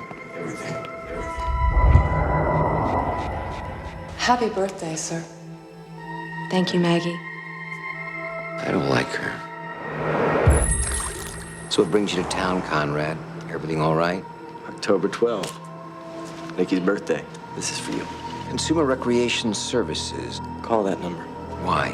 They make your life fun. What are you selling? It's a game. A game? Specifically tailored for each participant. John, chapter 9, verse 25. Whereas once I was blind, now I can see. Now I can see. One day, your game begins. You either love it or hate it. Are you going to spend the rest of the evening prying at that clown's mouth? Mr. Van Orton, is everything all right? Ah, Mr. Van Orton. Have we met? I believe so. Why are you following me? Find out about a company called Consumer Recreation Services. They won't stop, Nick. He's in on it. I paid the bill. I paid him more to make it stop. I need the police. They're gonna break into my house. I need voided by a bunch of depraved children. They're trying to kill me. Who's behind this? Who did this to me? Why? This is all the game. Ah! Right now, I am extremely dangerous. You're behind the whole thing, aren't you? No!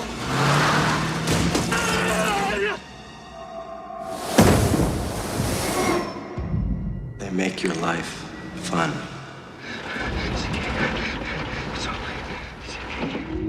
When you encounter that from actors whose names are above the title, who really care about the legacy that they're leaving behind, what people are going to say, it's quite moving, actually. Michael Douglas and I did one of the first scenes in the movie, The Game. And every single time we did the scene, he would ask the script supervisor, how long did that take? And every time we shaved off a second and it got faster, he would high five me.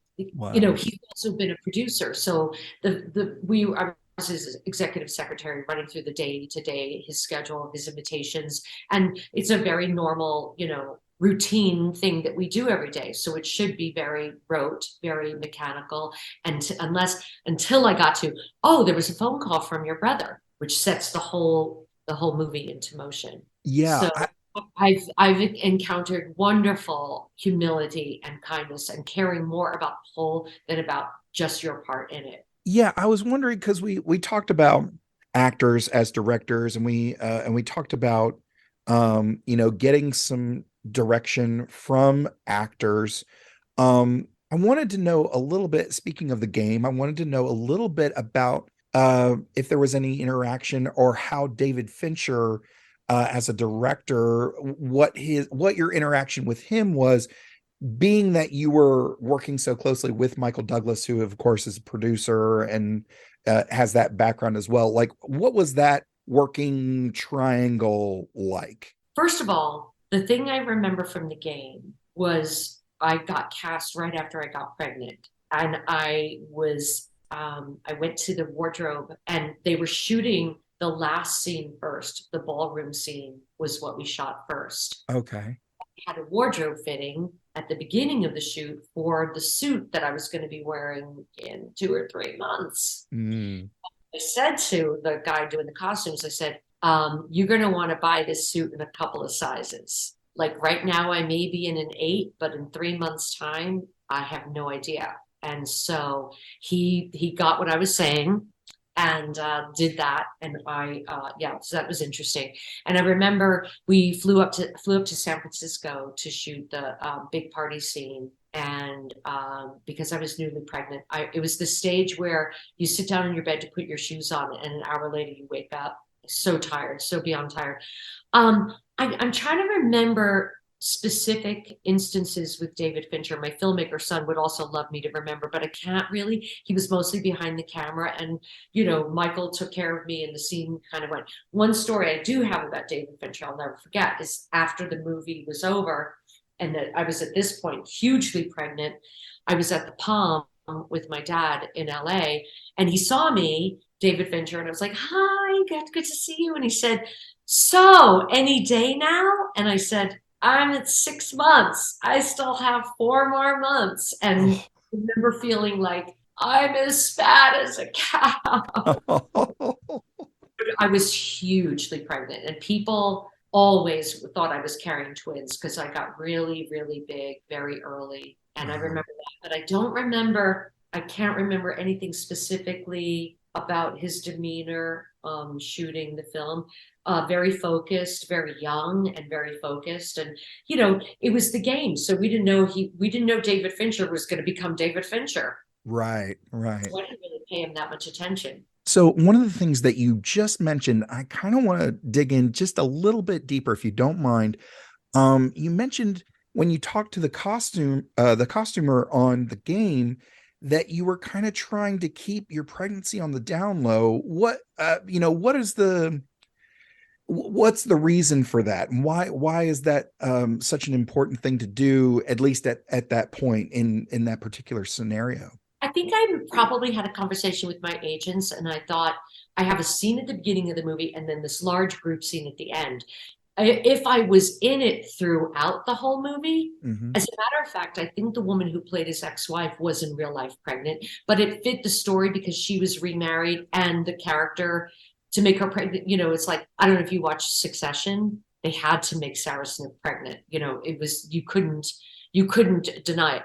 But I thought I could get away with it, and I didn't want to give them any reason to not cast me. Now, I have an exact opposite kind of story, which is I auditioned for Titanic, the movie Titanic, and I auditioned for the part Susie, is it Susie Amos, who ended up marrying James Cameron? So the granddaughter of the old lady. Yes. But then didn't get that. Susie Amos, I think that's her name. I auditioned for that, didn't get that. I think they were talking about me for other parts, didn't get it, but my husband got cast as the priest.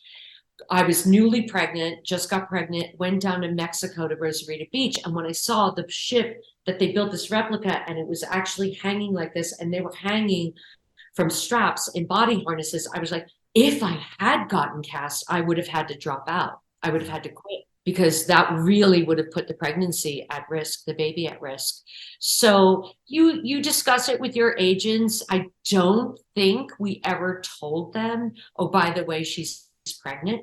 I figured since we were shooting these 2 scenes, one at the beginning, one at the end, and that by the time we got to the beginning of the movie, which was the end of the shoot, I was only going to be 3 or 4 months, that we could probably hide it. And it wasn't like I had to do any bathing suit bikini things, which I wouldn't be doing anyway. So we just sort of reasoned our way out of that. But if you were in a movie, if you were cast in a movie and it was going to be a 6 or 7 month shoot and you were in it throughout, you would, people all the time drop out of things because they're pregnant, because then, it's not going to work at all with the story. So I think it goes on a case by case basis. And I think the number one priority is, are you going to be in any kind of dangerous situations, like hanging on off of a boat by a strap? And also, by the way, I don't know if people know this, I shot a commercial for Hertz up in Anchorage, Alaska, when I was just pregnant, and I was terrified. And you can't be too cold. I mean, people who live in the Arctic and Siberia have babies all the time, but you shouldn't ever go in hot tubs and stuff like that. You can be too hot. That's not a good thing to do. Little PSA, little TED Talk. So yeah, I worked a lot when I was pregnant. Now that I'm thinking about it and talking about it, I actually worked a lot, which is good, because you think, oh, it's over, I'm never going to work again. Wow. Yeah. So yeah, how is that trying to juggle, because you had 2, right? 2 boys. Yeah. How was that trying to juggle, career and parenthood? It's interesting looking back. When you're trying to audition for things and you're trying to get things going, the worst way to do this is to care too much and be hysterical and frantic and like really desperate.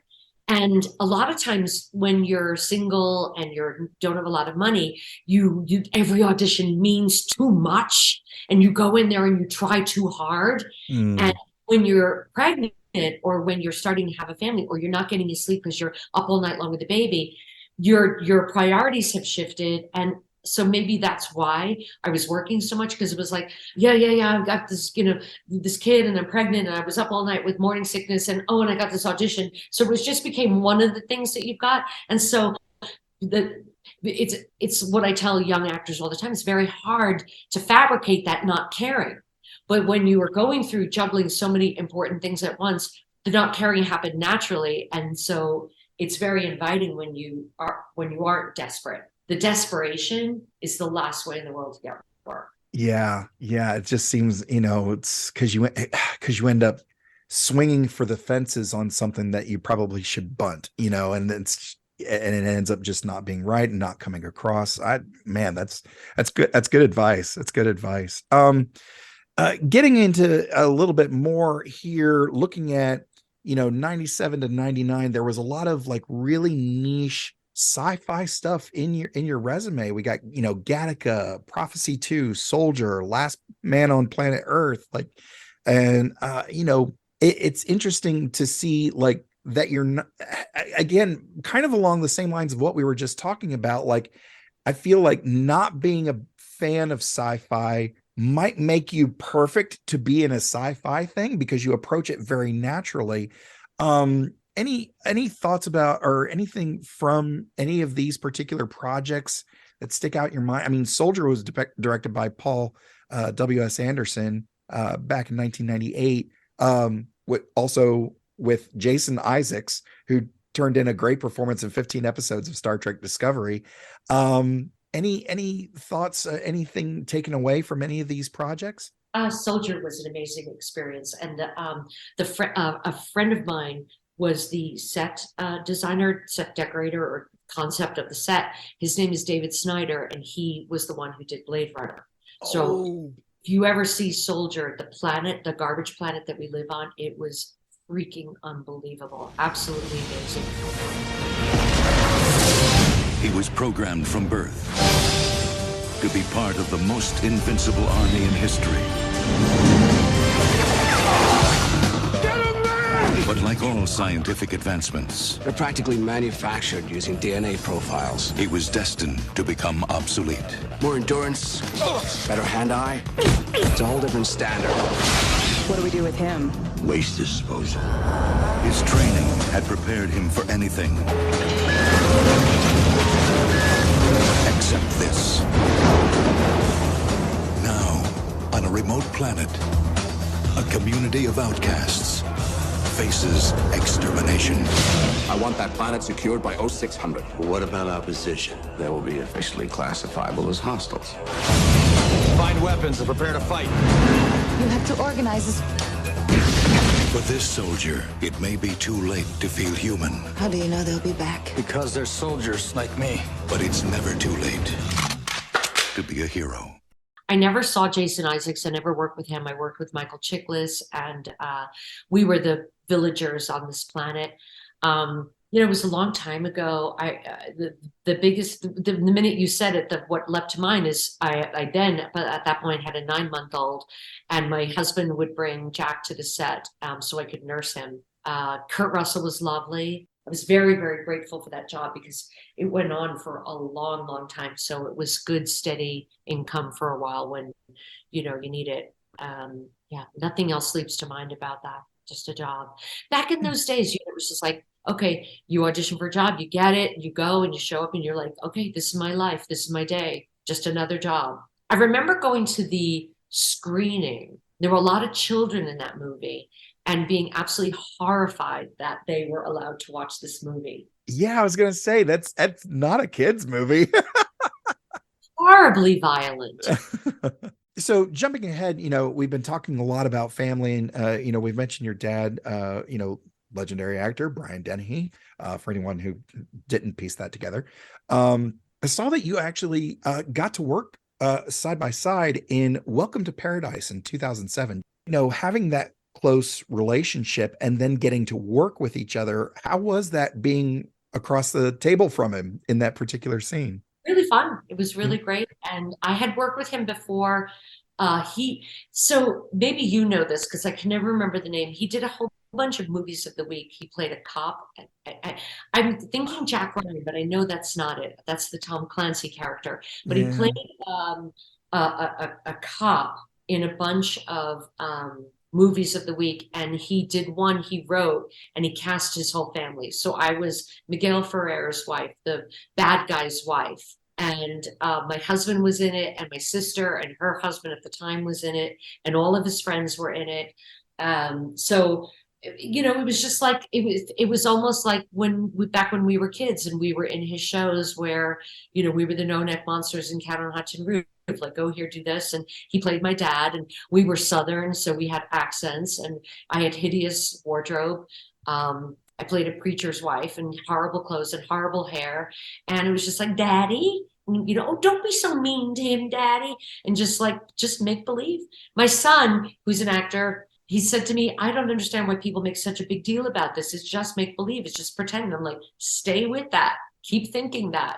It's a good thought process. Cause I mean, that kind of goes back to that whole, the mentality of the folks that come in just desperate to get the job. Like, it seems like as soon as that focus shifts, like the whole thing becomes different. And yeah, that's awesome. But were there, we talked a little bit about getting ideas, from actors who have a background in directing, and then directors who some, previous actors, or some like David Fincher who were more hands off at the time. And, did you get any advice or any tidbits from your dad, like in the midst of any of these projects that, kind of formed a wrinkle in the brain or anything like that? The first piece of advice he gave to me, I was about 13. He said, if you're going to be serious about being an actor, you got to lose the accent. So I don't know how many people from Long Island but it's a very, very distinctive kind of voice. And at 13, I was probably,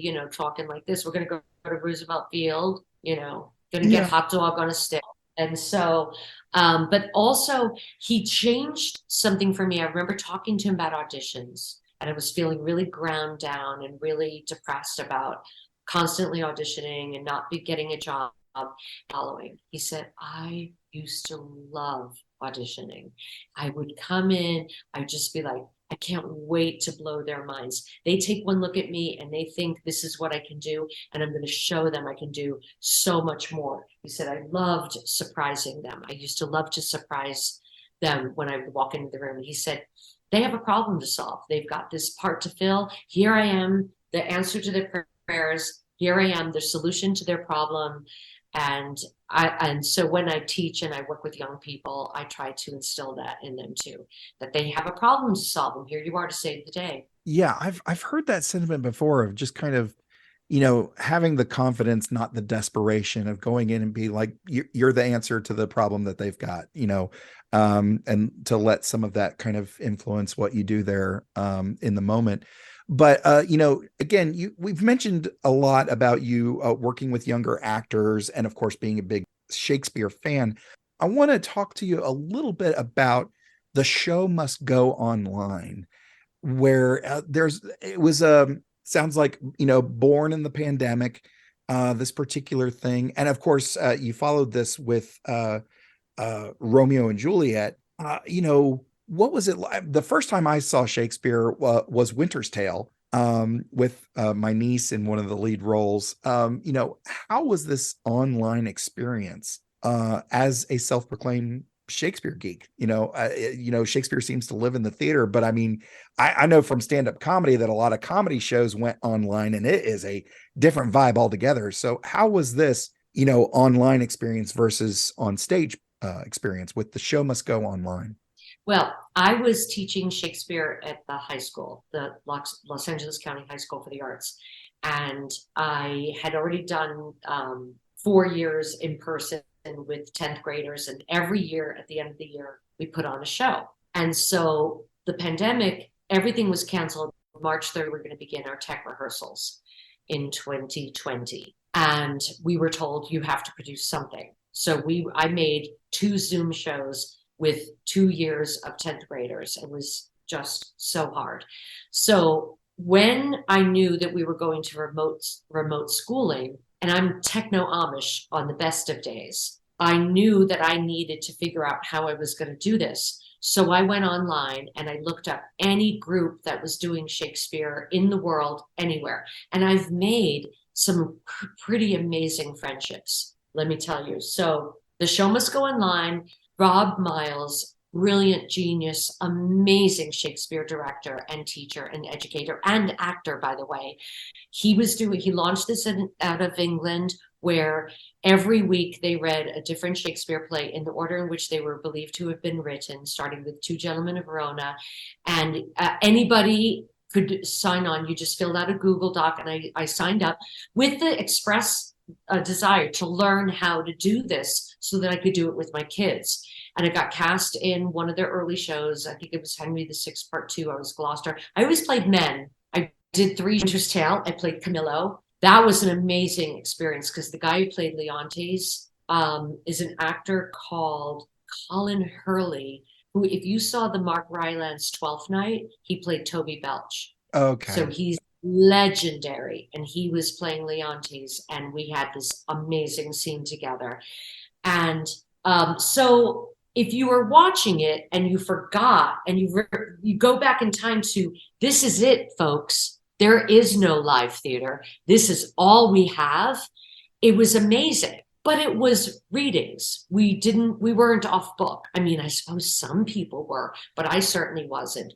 So we got really, really good at maneuvering the text to be up as close to the camera as possible, moving his little square, Colin's little square, to as close to the camera as possible, so that I'm not constantly looking down and looking up. So it was a whole completely different animal than getting off book, rehearsing for 4 weeks. We put these shows together in a week, and it was extraordinary. And I made some unbelievable connections. I remember reading The King in Henry IV Part 2, And the girl who played my son, Hal, Prince Hal, was in India. And I did the death scene on the bed, looking at that little square.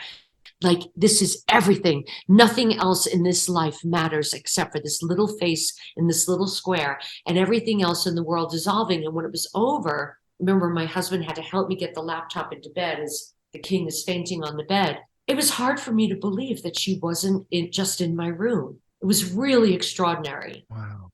How much you could be connected virtually. But now that people are coming back and there is live theater, and people are like, it just doesn't work for me. And I'm like, you have to remember, like I started this whole conversation with, imagine a time when you were applying to colleges without the internet, snail mail. You have to cast your mind back to what it was like when this was all there was. This was all we had. So in that framework, in that context, it was epic. It was amazing. And I just read Henry IV Part 2 with a different group on Friday morning. Wow. With a different group. And that group, a woman originates in Moscow. I've never met her in person, but we get together when we read Shakespeare plays, and it's amazing. It's wonderful.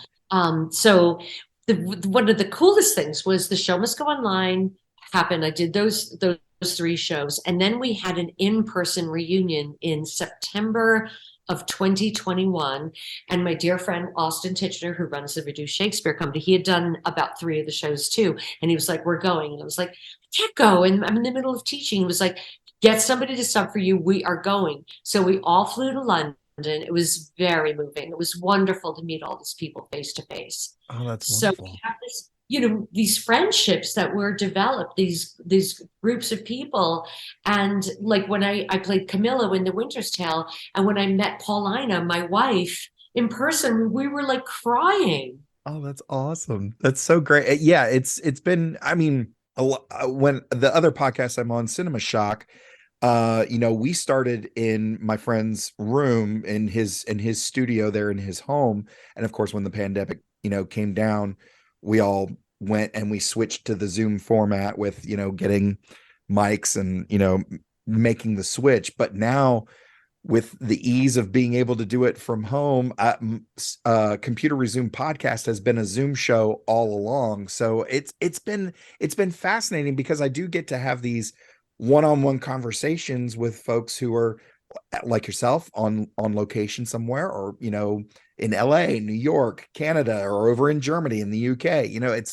It's afforded me that. So, but I feel so connected with these people, a lot of people I have never met in person. Yeah, it's so fascinating, the ways people connect. And speaking of making that connection, one of the last things I want to get to here is, of course, your return to the role of Shelby, Elizabeth Shelby, in the series finale of Picard.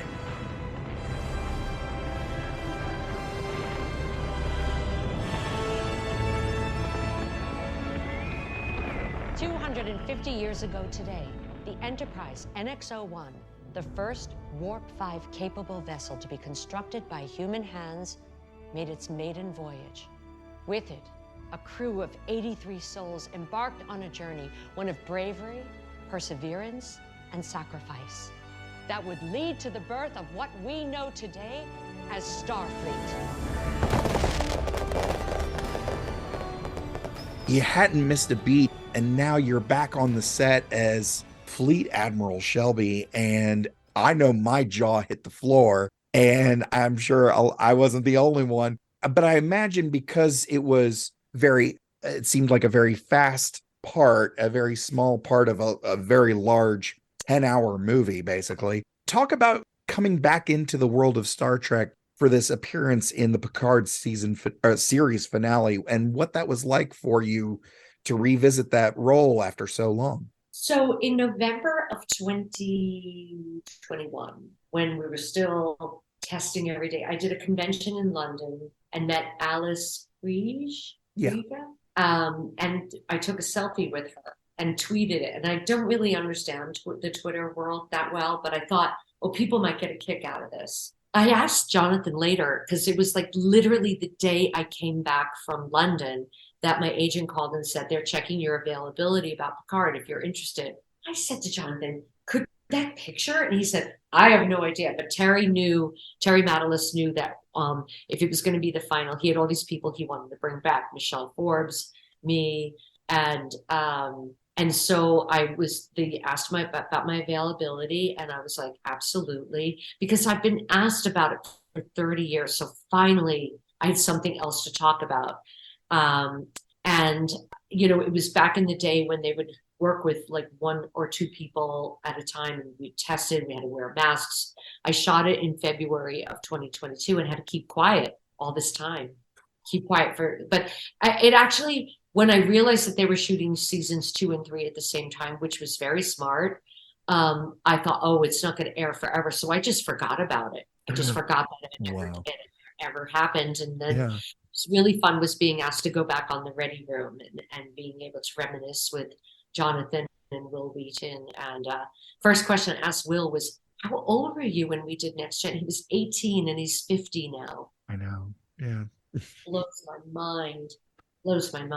Oh, well, yeah, it was again, seeing you come back, and it took me a second to see you and to hear the name, and it was just like, wait, what? Oh, she's the one from the thing that did and it was, I just loved seeing you in the chair, and the uniform, the hair up, the whole, it was just so wonderful. And again, I know it was such a small part in this bigger thing, but man, it was so great. It was just, and my wife was sitting next to me going, who? And I go, oh, she was the one in this thing. And I went and she was just like, okay, I get it. But just such a wonderful thing. I hope she's not dead. I hope she comes back. Yeah, because I almost had the same reaction when they mentioned her in Lower Decks, and I'm sure people have mentioned that to you before, the animated show. She appeared, the character appeared briefly, and I know there's been a lot of the novels where the character's gotten some love as well, but if you're down, I want to be mindful of your time, because we're almost to the end of our time together, and you've been so gracious with your time and your stories. Would you like to do a lightning round? Oh, sure. I am so good at lightning rounds.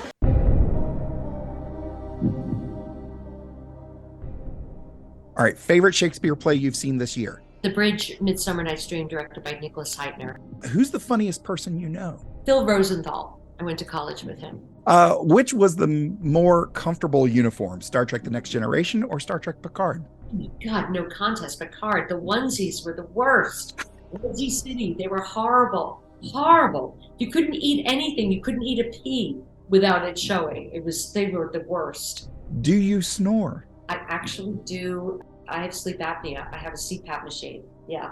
Me too. Okay, I'm going to press pause on the lightning round and just tell you this story really quick. The way I found out that I have sleep apnea is I had a sleep apnea attack, and it was a big one on my honeymoon. So my wife and I are in the hotel room, and I went from prone to 100 miles an hour, standing up, gasping for air, running into the bathroom.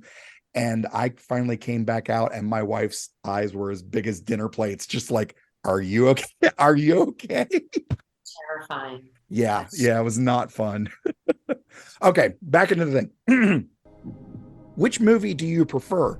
Total Recall 1990 or Total Recall 2012? Never saw either. That is correct. Okay. Breakfast sausage, Patties or Lynx? Lynx. Really? Okay. Okay. All right. Cool. Well, that's the lightning round. I bite into them and it spurts. The juice spurts out of the dirt. That's part of it, right? Well, you know what? Myself, if I'm answering the question, I'm a big biscuit guy, so I would probably go for Patties. But it's up to you. We're here to learn about Elizabeth Dennehy. So yeah, Lynx. There you go, folks. Well, again, thank you so much for carving out the time to talk with me today. Do you have any parting thoughts before we start to wrap things up about your career, your life, and teaching, or just parting thoughts in general? When I was teaching at LACSA, the Los Angeles County High School for the Arts, I had this student, Jordan Anderson, who was amazing. First day of school, he auditioned for my production of 12th Night. cast him as Orsino. He has the voice of a superhero. He's like, if music be the food of love, play on. Like, amazing 10th grader. He got cast. He was amazing. He was brilliant. He took the train 40 from Covina. I took my cast to see Independent Shakespeare Company production of Twelfth Night that summer, and he got his picture taken with the Orsino in that show. He just got cast by them in their summer productions of Julius Caesar and A Midsummer Night's Dream, and the company still needs to make $40,000. If people can hear me and they can go to independentshakespearecompany.org, give $5, give $10, give whatever, and tell them that I told you to do it, you're going to make me look like the best board member ever, but you're going to be helping Jordan's dreams come true and providing accessible, free, excellent Shakespeare for all Los Angelenos. And it's so important for people who aren't white to see themselves up on the stage and to be, to learn, I can do this, not only for rich old white people, that Shakespeare and theater are for everybody. So that's my passion project. My plea is independentshakespearecompany.org. I'm working on Horizon, so when that comes out, come and support. Don't be so shocked to see how old I look in the movie. I'm playing an old lady, and Michael Rooker plays my husband. So he plays Sergeant Major Reardon, and I'm Mrs. Reardon. We're Irish people, and in the Civil War time. So Horizon, and thank you so much for loving Shelby and supporting her. You, the wind beneath my wings, people. And where can people bother you directly online? Oh, here's a little TED Talk. I get fan mail. If you send me a self-addressed stamped envelope and photos to sign, I will return it right away. If you don't include self-addressed stamped, I can't keep running to the post office and buying postage to Germany and the far-flung places all over the world. I have to draw the line somewhere. So please spread the word that if your friends and family want to, I'm happy to oblige, but I can't pay for it. I'm on Instagram. I'm on Twitter. I'm on, I'm all over and pretty easy to find, I think. So Instagram in two places, The Audition Magician, because I work with people on auditions, lots of kids auditioning for college and stuff like that, including my boy, Jordan Anderson. I'm so proud of him. My son also got cast, but I did 3 seasons with them. So we love them so much. We love their mission of encouraging and, enabling the dreams of young people. So we appreciate any help that you can give. And I am at Mr. Todd A. Davis on all of the socials. From all of us at the Computer Resume podcast, thank you so much for listening. And I'll see you in 10 Forward.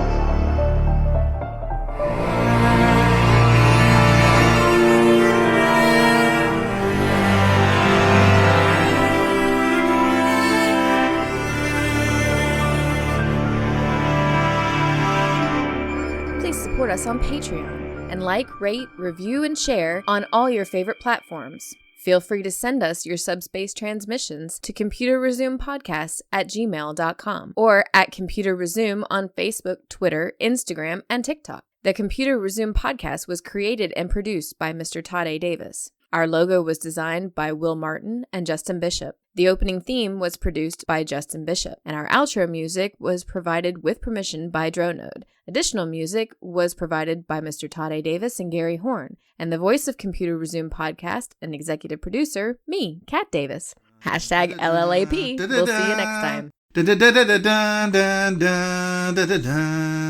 Going through a Star Trek. We're doing Star Trek stuff in space. We probably got some phasers and shuttle pods, and we're gonna find a brand new race. How's that for a slice of fried gold?